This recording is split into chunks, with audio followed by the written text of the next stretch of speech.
two chances to open up formal investigations into the recalled General Motors cars.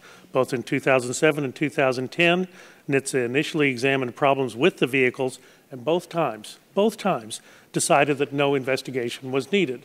GM knew about this problem in 2001. They were warned again and again over the next decade, but they did nothing. And I just want to show how easy it is to turn this key in this switch. In 2005, GM identified solutions to the problem, but concluded that, quote, "The tooling cost and piece price are too high." This unacceptable cost increase was only 57 cents. GM has known for years about this safety defect and has failed to take appropriate action to fix the problem.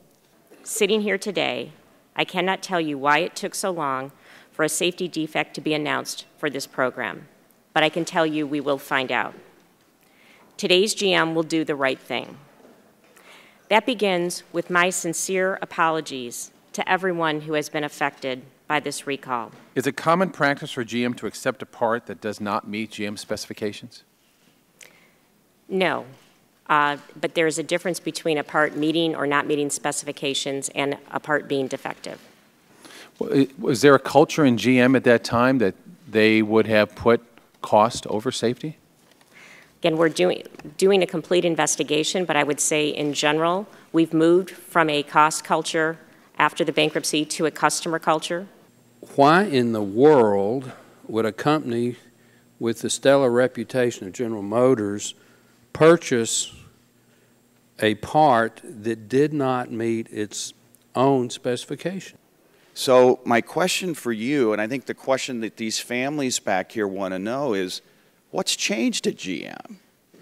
Isn't it true that throughout its corporate history, GM has represented to the driving public that safety has always been their #1 priority? Isn't it true that throughout the history of the company, it's made representations like this to the driving public as a way of inducing them to buy your vehicles?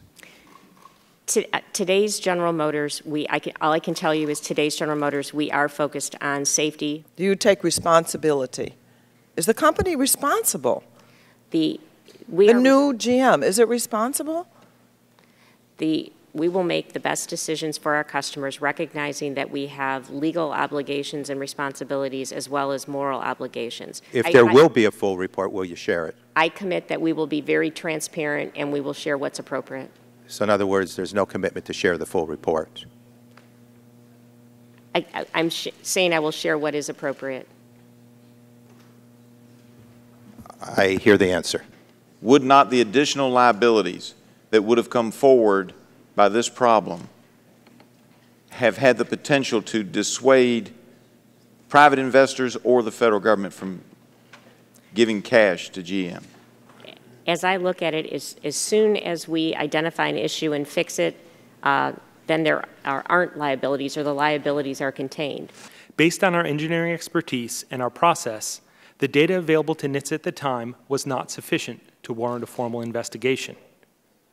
General Motors has now provided new information definitively linking airbag non-deployment to faulty ignition switches, identifying a parts change, and indicating potentially critical supplier conversations on airbags. Had this information been available earlier, it would have likely changed NHTSA's approach to this issue. But let me be clear, both NHTSA and the auto industry as a whole must look to improve.